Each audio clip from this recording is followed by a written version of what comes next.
Ayon, I miss you, Ayon! Yes! Bestie, may miss ka ba? May Yes! Sabi na kasi ni Mama, BGYO concert, ano? Binuking ni Darren Espanto si Kim Chiu ngayong araw sa Showtime.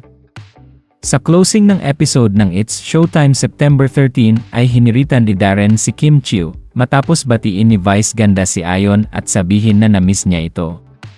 Hirit ni Darren kay Kim, "Bestie, may miss ka ba?"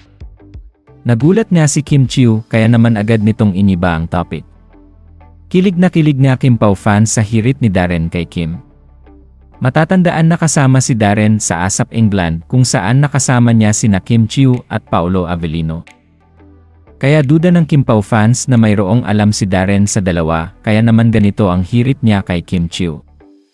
Dalihan na natin. Ayan, pupunta sila sa Garden Wedding ni Kim Chiu. Kasama namin si Darren. Diretso pala kayo,